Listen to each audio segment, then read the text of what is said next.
Bonjour, comme vous le savez, nous sommes en train de créer le nouveau décor de prière inspiré.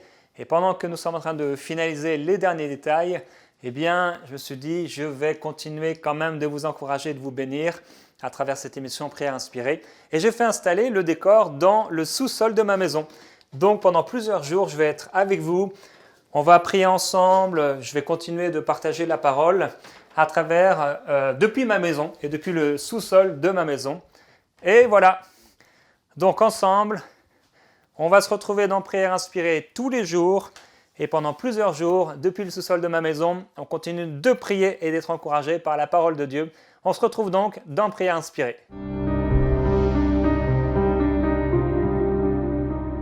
Bonjour et bienvenue dans votre émission de prière. Je suis heureux de vous retrouver dans cette deuxième journée où nous parlons des leçons de Marthe et de Marie.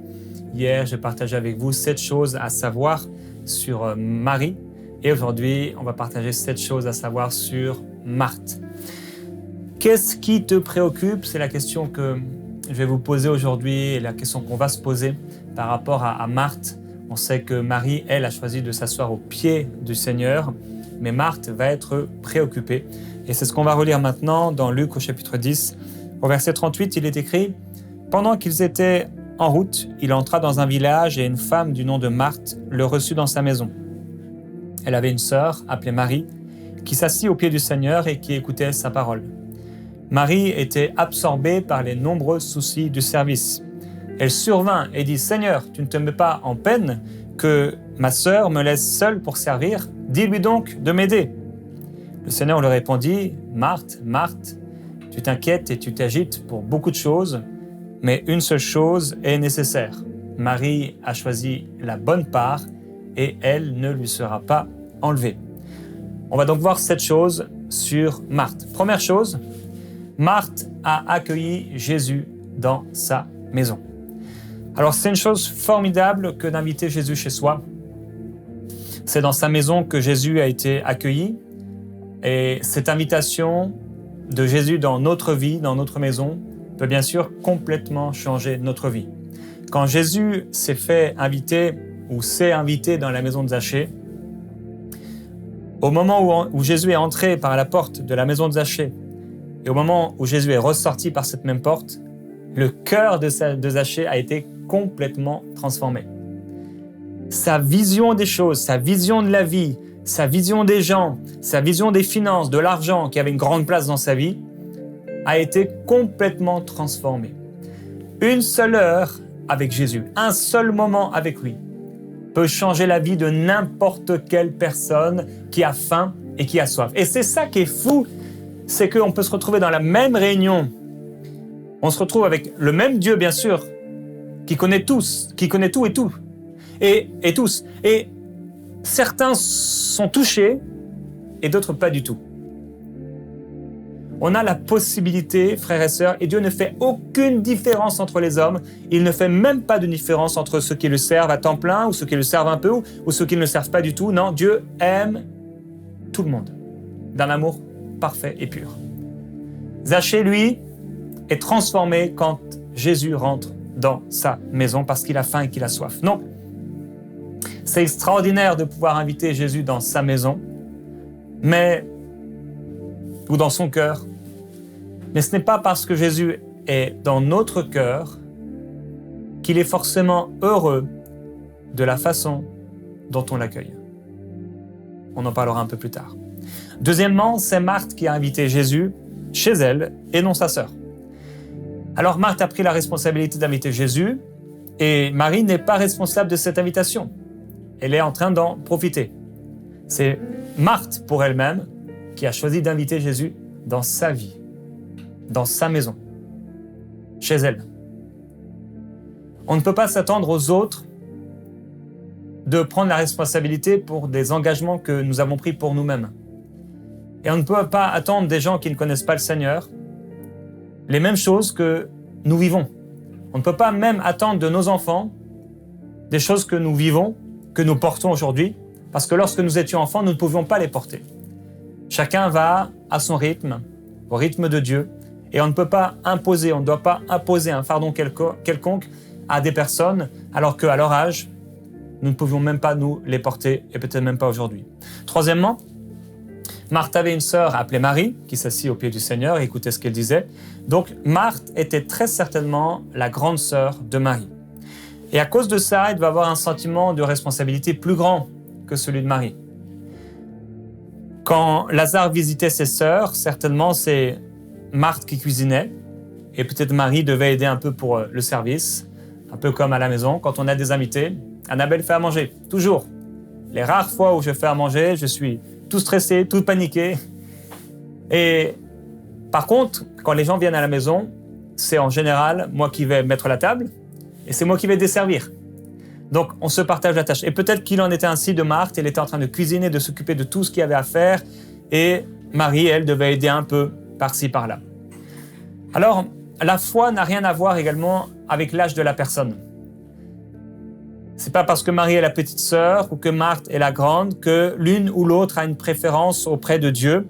Tu ne devrais jamais t'empêcher de vivre ta foi parce que tu es la petite sœur ou parce que tu es le petit frère ou parce que tu es le petit de la maison. Non. Dieu a appelé Jérémie, il était jeune. Samuel, il était jeune. Et Dieu n'a fait aucune différence entre les personnes selon leur âge. Quand Dieu va parler à Samuel, alors qu'il est peut-être là dans sa chambre, dans le temple, Élie est vieux et âgé, et pourtant c'est à Samuel que Dieu parle. C'est un petit garçon qui va délivrer l'apôtre Paul de la mort à un moment. Alors, c'est pas parce qu'une personne de ta famille est plus âgée ou plus jeune qu'elle ne vit rien avec Dieu, ou alors qu'au contraire, elle vit de grandes choses avec Dieu, que tu devrais vivre moins qu'elle ou que lui. Ne te limite pas à la foi des gens de ta famille. Ne te limite pas à la vie de prière des personnes de ta famille, épouse, enfant, oncle, tante, grand-mère ou je ne sais qui.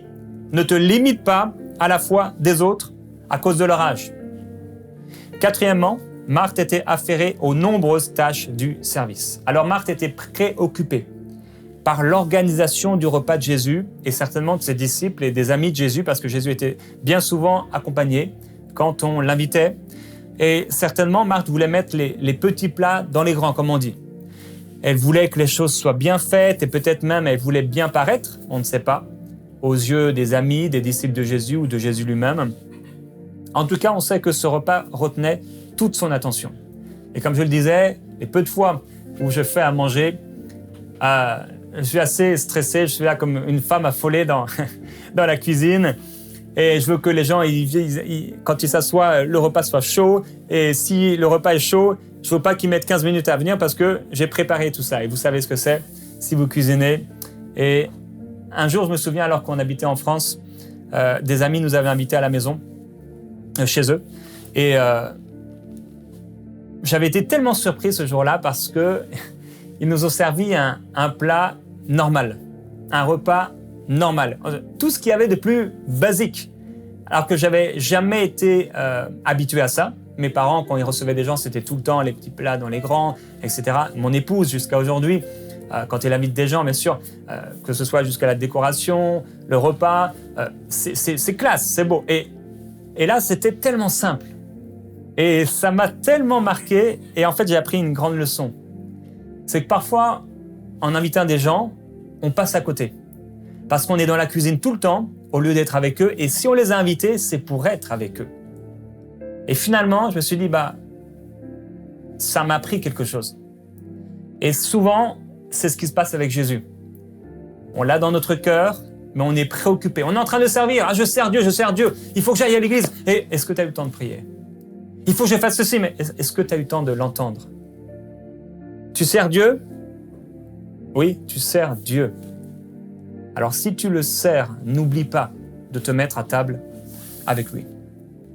Alors Marthe était préoccupée par tout le repas. Elle devait surveiller les cuissons, elle devait préparer le repas, vérifier qu'il y a assez pour tout le monde, que tout le monde soit bien servi, servir les gens. Elle était préoccupée. Vous savez, lorsque vous cuisinez, vous savez ce que c'est. Tellement de choses à gérer, tellement de choses à faire. Vous avez tous vos aliments, la cuisson de chaque élément. Et vous êtes occupés. Alors, certaines d'entre vous, d'ailleurs, vous êtes en train de cuisiner en ce moment même, en train d'écouter Prière inspirée. Et ça prend du temps, ça prend vos pensées. Parfois même, on n'est pas forcément attentif à ce qu'on est en train d'écouter. Et pendant que vous êtes en train de cuisiner, parfois vos pensées divaguent, vous pensez à toutes sortes de choses. Et il ne faut pas imaginer que quelqu'un ou une femme qui cuisine n'est en train que de cuisiner. Elle est en train de penser à plein de choses. En tout cas, mon épouse, c'est toujours le cas. Et elle était occupée. Marthe était affairée, en train de s'occuper de tous les aliments, de tout le repas. Et c'est important de se poser la question, oui, on sert Dieu, pendant que peut-être Marthe est en train de couper les légumes. Ok, elle est en train de servir Jésus.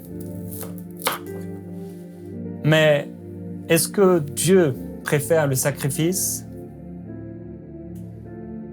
Est-ce que le ministère, c'est servir Jésus? Ou est-ce que c'est aimer Jésus? On peut servir sans aimer. Mais on ne peut pas aimer sans servir. Et parfois, on peut servir et faire beaucoup de choses sans forcément aimer celui qu'on sert. Cinquièmement, Marthe attendait de sa sœur qu'elle puisse l'aider.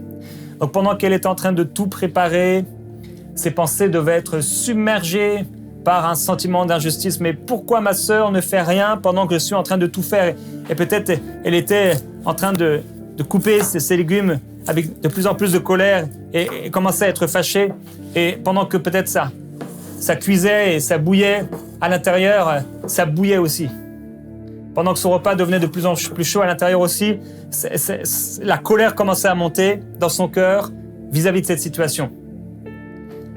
Et tout comme le plat qu'elle préparait commençait à bouillir, la colère bouillait à l'intérieur. C'est un sentiment qui est partagé par beaucoup de gens.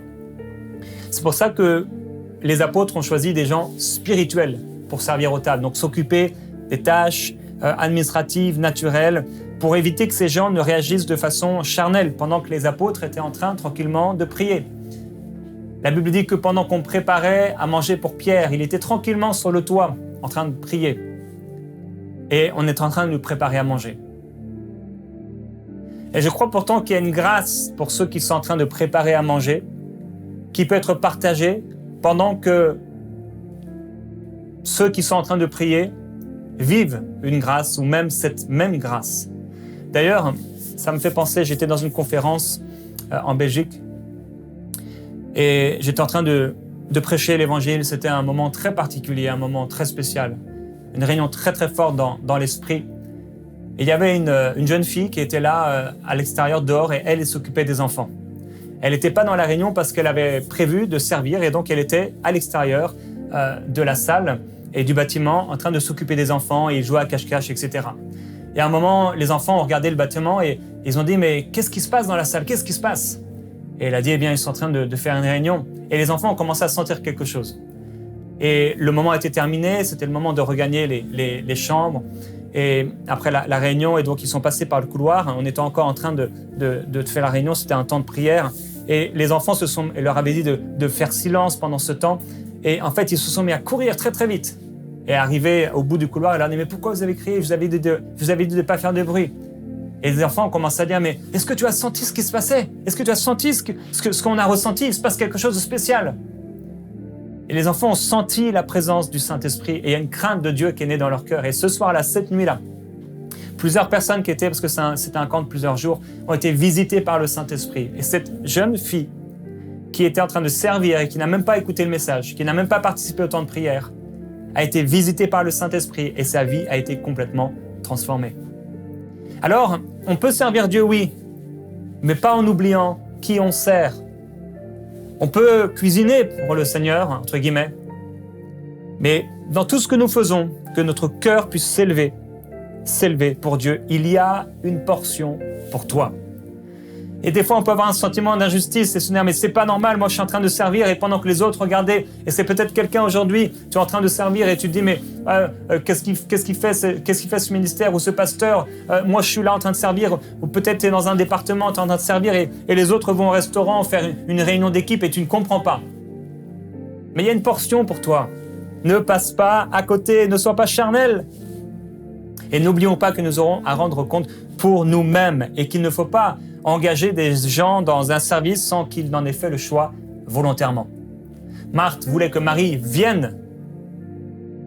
Elle voulait comme la forcer, elle voulait que sa sœur puisse l'aider. Mais le service pour Dieu ne devrait jamais se faire par obligation. Et c'est pourquoi si vous êtes un parent, ne forcez pas vos enfants à servir Dieu, mais poussez-les plutôt à aimer Dieu. Sixièmement, Marthe s'est plainte du Seigneur concernant sa sœur. La Bible dit, elle survint et elle dit, « Seigneur, cela ne te fait-il rien que ma sœur me laisse servir toute seule? Dis-lui donc de venir m'aider. » Marthe ne s'est pas directement plainte de sa sœur, mais c'est du Seigneur qu'elle s'est plainte. Elle dit, « Seigneur, cela ne te fait-il rien que ma sœur me laisse seule pour servir ?» Elle n'est pas directement en train de se plaindre de sa sœur, elle le fait indirectement. Mais elle se plaint du Seigneur et de la réaction du Seigneur. C'est particulier, on en parlera cette semaine. Tout comme l'homme qui voulait que Jésus puisse être l'arbitre dans cette histoire d'héritage. Seigneur, dis à mon frère de partager son héritage avec moi. Il y a des personnes qui essaient d'introduire Jésus dans leurs problèmes et dans leurs histoires et que Jésus soit une espèce de entre-deux. Des personnes qui prennent la parole de Dieu pour s'accuser, pour accuser les autres. Ils invitent Jésus dans leur maison. Ils invitent Jésus, ils invitent la parole de Dieu pour accuser les autres dans leurs histoires et dans leurs problèmes. Mais ne tords pas la parole de Dieu pour la mettre de ton côté. Elle se plaint que Jésus reste passif dans cette situation qu'elle trouve injuste. Elle trouve injuste que Jésus n'ait pas pensé ou demandé à Marie de l'aider. Mais elle oublie que Jésus est l'invité. Et ce n'est pas à l'invité de gérer les choses et de gérer ce qui se passe dans la maison. Alors Marthe a voulu utiliser Jésus comme un accusateur envers Marie, un donneur d'ordre. Et elle veut que Jésus soit de son côté. Et comme je l'ai dit, combien de fois on a vu des gens se battre à coups de versets bibliques pour montrer combien ils avaient raison, combien les autres avaient tort. Que Dieu nous évite d'agir ainsi. Si on a invité Jésus dans notre vie, si on a invité Jésus dans notre maison, si on a invité Jésus à manger, si on a invité la parole de Dieu, c'est pas pour la prendre de notre côté et pour montrer que tous les autres ont tort. Ne prenez pas la parole de Dieu, frères et sœurs, pour accuser les autres, pour les pointer du doigt, pour essayer de mettre la parole de votre côté. Parce que Dieu est juste et chacun aura à répondre pour lui-même. Septièmement, Jésus corrige Marthe. Jésus va dire à Marthe, tu t'inquiètes et tu t'agites pour beaucoup de choses, mais une seule chose est nécessaire. Marie a choisi la bonne part et elle ne le sera pas ôtée.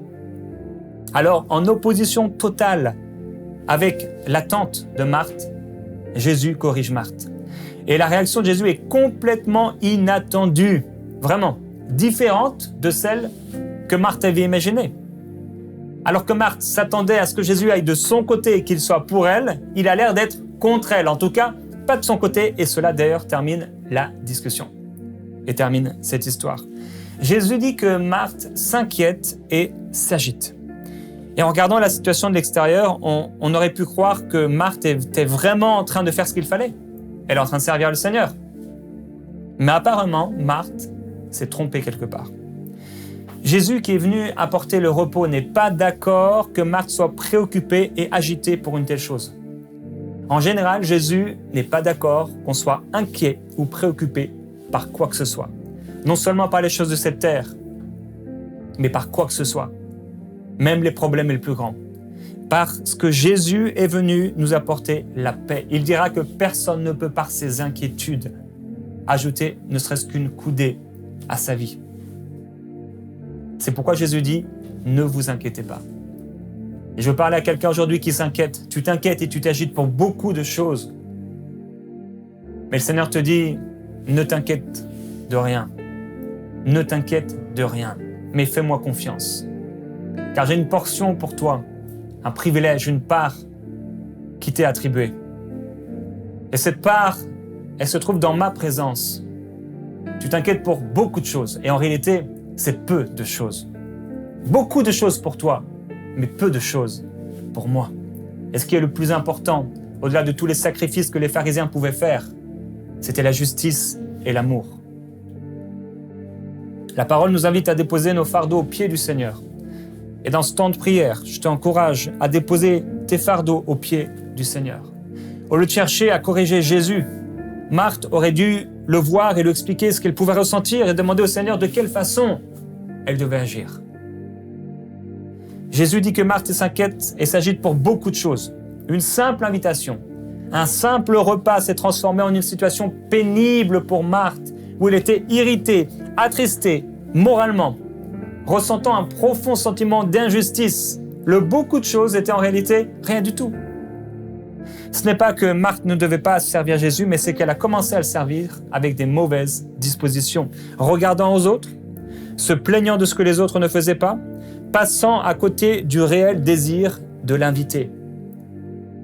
Marthe respire un bon coup. Et je veux parler à toutes les Marthes qui s'inquiètent et qui s'agitent pour beaucoup de choses. Je veux parler à ces Marthes qui sont blessées à l'intérieur. Vous êtes blessés à l'intérieur. Vous êtes chargés. Vous êtes irrités, attristés. Vous avez un sentiment d'injustice. Reste tranquille. Reste calme. Et goûte le repos du Seigneur. En réalité, tu n'as même pas besoin de cuisiner pour lui. C'est lui qui te prépare et qui t'a préparé un repas. Reste tranquille et que la douceur de Jésus-Christ puisse venir sur toi. La grande révélation, c'est que Jésus n'a pas faim. Et s'il avait faim, il ne te dirait pas. Et que Jésus n'est pas venu pour manger. Il vient pour manger avec toi. Selon qu'il est écrit, « Voici, je me tiens à la porte et je frappe. Si quelqu'un entend ma voix et ouvre la porte, j'entrerai chez lui. Je souperai avec lui et lui avec moi. » Ce repas avec Jésus s'est transformé en correction pour Marthe. Et je crois qu'aujourd'hui, le Seigneur Jésus veut, avec amour, nous corriger et nous encourager à revenir à l'essentiel. Comme je l'ai dit, ce n'est pas parce que nous avons accueilli Jésus dans notre maison, dans notre cœur, que Jésus est heureux de la façon dont nous l'accueillons. Et je prie que, de la même façon que on peut, lorsque on cuisine, mettre du sel sur ce qu'on cuisine, que de la même façon, il y ait un sel nouveau dans votre vie de prière. Il y ait un sel nouveau dans votre relation avec lui. Je prie qu'il y ait quelque chose de nouveau, de spécial qui se passe dans votre cœur, qui vienne saler votre vie de prière. Là où il n'y avait plus de sel, là où c'était devenu fade, là où le ministère a pris la place de Dieu. Je prie qu'aujourd'hui, vous puissiez vivre une nouveauté dans votre relation avec lui. Il dit, « Voici, je me tiens à la porte et je frappe. Si quelqu'un entend ma voix, ouvre la porte. » Alors on lui a peut-être ouvert la porte, mais il dit, « Je souperai avec lui, mais pas seulement. Lui, avec moi. » Et là, on voit vraiment comment Jésus a voulu que les choses se passent.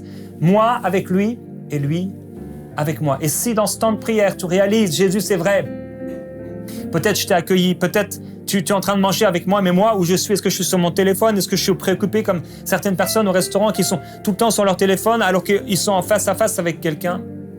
Seigneur, pardonne-moi pour toutes les fois où je t'ai accueilli, et là tu es là et tu habites en moi dans mon cœur et où je ne fais pas attention à toi, je ne prends pas garde à toi. Je prie, Père Céleste, pour ceux qui m'écoutent aujourd'hui, afin qu'il y ait une révélation qui leur soit partagée. Qu'il y ait quelque chose de spécial qui se passe à partir d'aujourd'hui dans leur vie quotidienne, dans leur vie avec toi. Je prie, Père, qu'ils ne puissent jamais faire un chemin, un trajet en voiture sans te parler.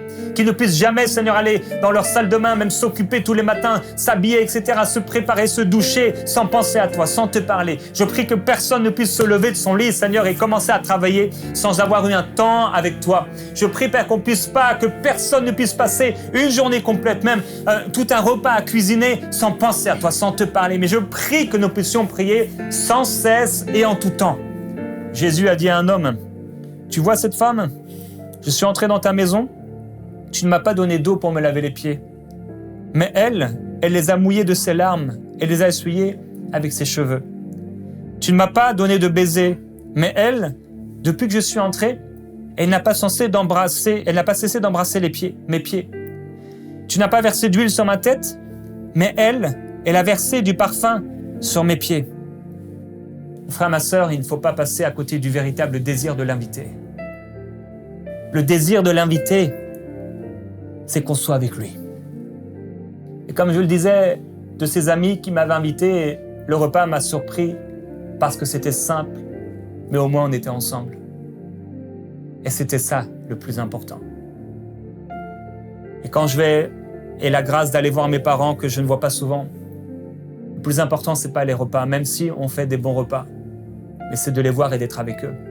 Mon frère, ma sœur, tu peux avoir plein de Bibles chez toi, un calendrier biblique accroché je ne sais où, dans ta cuisine ou dans tes toilettes. Tu peux aller à l'église toutes les semaines, et tu peux même servir Dieu dans un ministère. Mais où est Jésus dans ta vie?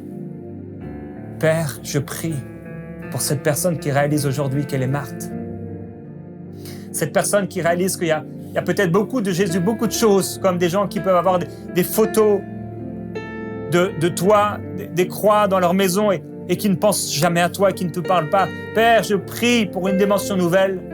Oui, je prie pour le sel dans leur vie de prière, qu'il se passe quelque chose de nouveau, une nouvelle dimension. Comme ces enfants, Père, qui vont traverser ce couloir pendant cette conférence. Je prie qu'ils soient surpris. Je prie qu'ils soient touchés. Je prie qu'ils soient impactés. Je prie qu'il y ait une soif nouvelle, Seigneur, comme ces jeunes que tu avais visités cette nuit-là et qui tous à la même heure ont été touchés par toi, ont été réveillés par ta présence, ont vécu quelque chose de surnaturel. Je prie pour ceux qui m'écoutent, Père Céleste, qu'il se passe quelque chose de nouveau dans leur vie par le Saint-Esprit, qu'il y ait une faim, qu'il y ait une soif, qu'il y ait une dimension nouvelle. Oh Dieu, tu ne veux pas des robots, tu ne veux pas des esclaves. Seigneur, tu veux une épouse qui t'aime et c'est elle que tu viens chercher. Tu veux des amoureux, des assoiffés, des passionnés. Et je prie pour ton peuple, afin que ce soit des passionnés, afin qu'ils aient faim, qu'ils aient soif de toi. Oh Dieu, je te demande s'il te plaît d'enlever tous les fardeaux, d'enlever tous les voiles de religiosité, toutes les chaînes de religiosité. Je prie pour un pasteur qui m'écoute maintenant. Tu es pasteur et tu es enchaîné par la religion, enchaîné constamment par ce que les gens pensent de toi. Et tes prédications, tout ce que tu fais est lié et tu es enchaîné dans ta vie. Mais au nom de Jésus-Christ, je te détache ces chaînes maintenant. Ces chaînes sont brisées par le Saint-Esprit. Oui, au nom de Jésus-Christ, une liberté nouvelle, une dimension nouvelle dans l'intimité avec Dieu, une dimension nouvelle dans la présence de Dieu. Je le prophétise sur toi et sur vous tous qui m'écoutez, une dimension nouvelle dans la prière, quelque chose de nouveau dans la présence de Dieu, une faim, une soif nouvelle dans la dimension de l'Esprit, quelque chose de nouveau qui vous pousse au pied de Jésus-Christ, qui vous pousse à vivre quelque chose de fort avec lui. Oh mon Dieu, viens libérer ton peuple de la religiosité, viens libérer ton peuple, Seigneur, de se tromper. Viens encore déchirer le voile de nos vies qui nous empêche d'entrer dans le lieu très saint. Oh Père, je prie, oui, une dimension nouvelle pour ton peuple. Au nom de Jésus-Christ, qu'il en soit ainsi et que les vies de prière qui étaient fades, Seigneur, les vies de prière qui comme ne servaient à rien, qu'elles puissent être utiles maintenant, qu'elles puissent être salées au nom de Jésus-Christ, que le réveil spirituel puisse être vécu par ceux qui m'écoutent maintenant. Au nom de Jésus-Christ, qu'il en soit ainsi.